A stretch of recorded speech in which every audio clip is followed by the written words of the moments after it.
Good morning, everyone, and welcome to the 8th Annual NoVA B2G Conference and Expo.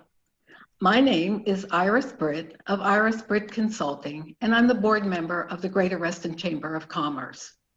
As GovCon co-chair of the Reston Chamber, and we are putting on this program today, we are so pleased to have you to join us for this fireside chat on business development, the past, the present, and the future. Before we get started, I would like to note that this session is pre-recorded. However, we do have our speakers with us live today who will entertain any questions you may have. If you have, as questions arise, you should type your questions into the chat bar to the right of your screen, and our speakers will respond live via chat. Also, if you should have any issues, please click the support button in the yellow bar at the top of your screen. And now, it is my pleasure to introduce Mr. Randy Jones, who is a member of our GovCon Council and a wealth management advisor with First Financial Group. He will be facilitating the conversation with Mr. R.J. Colton today. R.J. Colton is the Chief Growth Officer for Brilliant. Randy? Thank you, Iris, and good morning to everyone. Like Iris said, we're really glad to be here today. We're going to have a lot of great information on business development. The environment today has changed a lot, and won't spend a lot of time with introductions because we have limited time. So what I'll do is let our instructor introduce himself. RJ, can you give us a brief summary of your experience and your role in government contracting world, or the business development world when it comes to government contracting? Thanks, Randy. And it's great to be part of this assembly today to cover down on issues of interest to our community.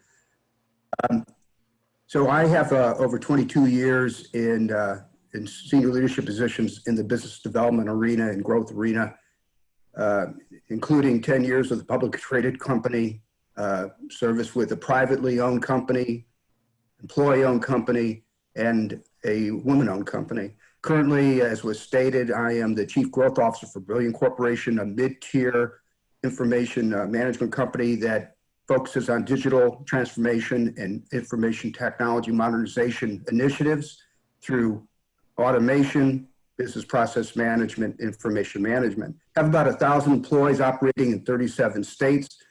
I oversee growth initiatives for the company to include the strategic planning, as well as overseeing business development, and that includes the full life cycle from account management through capture, through proposal planning and development, handoff to the operational team. And I also oversee initiatives to develop new products and services. Prior to that professional career, I had spent 22 years in the Army, retiring as a lieutenant colonel, serving in infantry and as a military strategist, with assignments that included the White House Office of National Drug Control Policy, Army staff, 82nd Airborne Division and 3rd Infantry Divisions, and I was also an assistant professor of history at West Point. Outstanding. With your years of experience in business development, what approach have you found to be most effective when engaging new prospects or new agencies and things like that? Yeah, that's an interesting question. I would start by saying there are some differences among what I'll call 3 tiers of companies. For large businesses, they enjoy the benefit of a well-developed business development operation, as well as many years of experience with different agencies, and so they have a reach across agencies. They have a lot of IDIQs, they have a lot of number of contracts, and they've got well-developed services. And for them, it's a question of leveraging, capitalizing on all those things to reach out to adjacent markets and market themselves. Mid-tier companies are in a challenging position. And these companies, which generally range from over 30 million to probably under 500 million in annual revenue, generally follow the same steps as large businesses, but they'll have a narrower band of customers to draw on and be able to reach out to them. And then the small businesses have a lot of tools that they're available to them, and that is to take advantage of all the small business tools that are out there to include contacting the small business office, pursuing small business focused and socioeconomically focused contract vehicles, take advantage of the small business procurements, take advantage of the need and the requirement of large businesses to have small business subcontracting plans in order for them to reach out to those new customers. The issues of reaching out and touching those new agencies, particularly in nowadays, even with virtual, still require active involvement in responding to RFIs and information management sources sought. Particularly now, government agencies have been very active in using those as a principal way of communicating with companies. So if interested in moving into a target agency that's new, that's really important that that a company do that. The other thing that is important is to participate in the networking opportunities. When we had in-person events, that was one way. Now in the virtual environment, they're actually running many more of these, and the challenge is taking advantage of all of them. But this is crucial. If you're trying to penetrate a new agency, participating in those kind of events is crucial, because that's where you're going to get a chance to see the new leadership, get an up-to-date on what are their current priorities, where they're headed, what kind of solutions they're looking for, and open the gateway for making contact with folks. And the other aspect of that is reaching out to both the contractual part of the customer and to the programmatic people. If you're finding ways to contact them, and oftentimes you do that either through your business development team or consultants. But when you do make contact with these folks, you have to have a clear message and be able to provide them a value prop why your company has got something that really will respond to their requirements. Mm-hmm. So during the current administration and especially during this pandemic, the landscape of government contracting has dramatically changed when it comes to business development. What do you see as some of the platforms that have been most effective as companies have had to pivot to more of a virtual engagement environment or a more virtual engagement strategy? Right. Even before COVID-19 started impacting on our industry in March, we're already seeing a migration, if you will, and an embracement of using digital means of communicating between government and industry, and then among the industry itself. So, currently we at Brilliant, for example, use Teams aggressively, both for internal and external communication. We also use WebEx and GoToMeeting and Zoom and Pathable and other aspects. A lot of that has to do with your partner that you're going to communicate with. Some of them are more comfortable with those tools than with another tool. All of us are basically using whatever one will work, and that includes communicating with the government. One of the great things about all those tools is they're very intuitive. And so it's relatively easy to load them up on the computer, make use of them, know which buttons to push. And that's a great thing about the technology. It's easy to use, doesn't require a lot of training. The really other great thing about it is that the government agencies have been willing, capable, and embracing using these kind of technologies to communicate. And I also say the other thing that we've found is an advancement in the use of social media. Maybe LinkedIn, Facebook, and Twitter are the big three as a means of communicating ideas pretty quickly. With Teams, one of the things we like about it is the ability to do whiteboarding. We can't get in the same building and offices right now relatively easily, and my company has embraced work. So we rely heavily on Teams and the whiteboarding capability to do solutioning, and not try to rely heavily on email. But also add one other thing, and SharePoint has emerged and always was, even before COVID, a tremendous tool for sharing and collaborating on documents. It's taken on even more importance in this environment, so we don't have to keep emailing documents. We can just collaborate with both internal and external participants and stakeholders to basically complete material and share information. I understand. And it probably makes a big difference just before you engage with people to know what platforms that they use a lot of times. So now here's the thing. They say change creates opportunity. With people and companies having to change the way that they do business nowadays, what has surprised you the most, or what opportunities have presented themselves that you would have never expected? Yeah, as I was referencing earlier, what really has been a pleasant surprise was how quickly all of us in industry, including my own company, have been able to move forward in a basically remote status using digital means to communicate effectively through the various tools we've already discussed. Part of that also is the government's flexibility, agility, and capacity to also support that. So we really have not missed out much in doing that. And that's been, I would say, a very big, pleasant surprise. The other thing that's happened is just the acceleration of the use of the technologies that we're talking about to communicate. If anything, we're getting inundated with messages and opportunities to communicate, participate in virtual events. All of us in leadership roles have to really be discriminating and decide, what we're going to participate in and allocate time accordingly.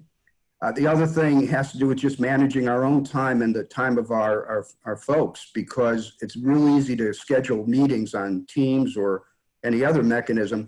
And if you're not careful, you'll end up taking up the entire day on meetings and not give people time to talk or think, actually think, and develop their own ideas. And so it's really, we have to discipline our schedules.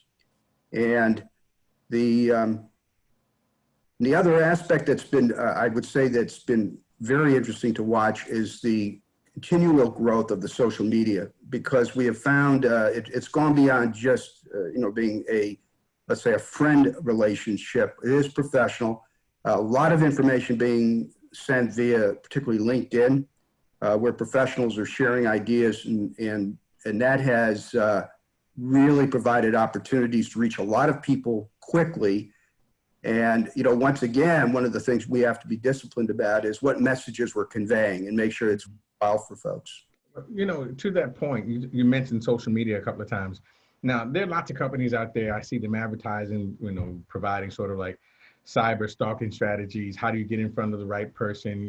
Who are you looking for in your agencies? What role do you see social media playing in the current environment, or, even moving forward? I know what it is in the commercial business, but in government contracting, typically there are proprietary things like GovWin and things like that. But how do you see social media growing in the current environment? Yeah, I think this is probably going to be a permanent feature, continue to grow. It's become an essential part of communicating beyond the traditional use of email, websites, and just networking sessions, and even going into meetings either with industry or with the government. That has also raised the increased responsibility. For example, making sure individual profiles and company profiles are up to date, maybe in Glassdoor or LinkedIn or Facebook or any of them. So you got to maintain them. But what we are sharing is general information, the kind of information you would share without a non-disclosure agreement, advances in technologies, things you're interested in, articles you've read. It's become very much a professional interaction with business folks at all levels and with the government. And we're sharing ideas among ourselves very freely. So I think that is a feature we're going to continue to see. A lot of companies, most companies, are starting to tie the social media activity to their websites and making sure that information is current. I do think that there's an expectation that's grown among all the users that information they're getting and receiving is up to date, which changes. In the past, websites were often evergreen. You put something on there and you didn't change it much. You can't do that anymore. You got to be continually updating your information. So with that, and that's a good segue to, with most events nowadays and interactions going more virtual and pop buys and drop buys not being really an effective way, I don't know if they were in the past or not, of staying in front of your prospective clients or agencies, what are some of the suggestions that you would make currently to stay top of mind, or, in front of your clients or prospective agencies or even prospective clients? That's a very good question. I do think even before COVID-19 pandemic, over the last few years, we saw increasingly our government representatives that we would deal with were not inclined to like people dropping in on them. They really wanted a more disciplined approach in dealing with people. It was a question of time management. And they really did want very well done agendas. You know, why are you coming to visit? What do you want to talk about? Be prepared. They also expect you to do your homework. When companies, the government agencies, you know, they've issued strategic documents, they've been giving presentations. They do expect us in industry to show up knowing what it is they've been doing, you know, what are they interested in, and then using that as a point of departure for further discussion. So the agendas, they expect us to, you know, what is it we're going to talk about that's valuable to them, lay out for them either, you know, the challenges and the kind of solutions that we offer. We certainly don't want to be dwelling on the, you know, here's my capabilities statement, because that's not going to get you very far in the dialogue. So we can have virtual meetings, and we've been doing that, and the government was moving in that direction anyway. And they are also participating in social media. The opportunities are also very apparent. I mentioned this, a lot of networking events going on. Those are the principal way right now that we're going to be able to interact with government agencies. They're sponsoring a lot of activities. Associations, the chambers of commerce are sponsoring events. Yet we have to participate in those if we want to stay ahead, because that's where they're going to be discussing changes in leadership, changes in policy, the direction of their technologies, where their budgets are, even what are their priorities for upcoming acquisitions. And with this election year, it even becomes more important, because we will see some sort of a transition one way or the other, and that's going to impact heavily on our industry. Wow, wow. So when this pandemic is over, or where do you see business development going? How do you see it changing? Do you think it's going to go back to the old way? It's going to be some new way, or is it going to be a hybrid of something that we're developing, not knowing how things are going to end or change in the future? What do you think?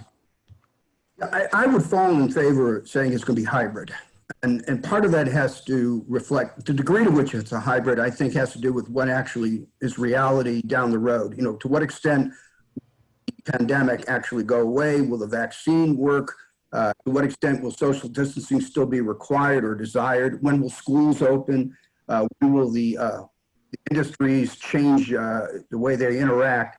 I do think that the longer this is going on, many companies have gotten used to working remote. Essentially, younger workers were already in favor of remote work, and I think leaders I have embraced it. We've proven it works. We proved we can be effective. We've come up with management techniques to make it operate.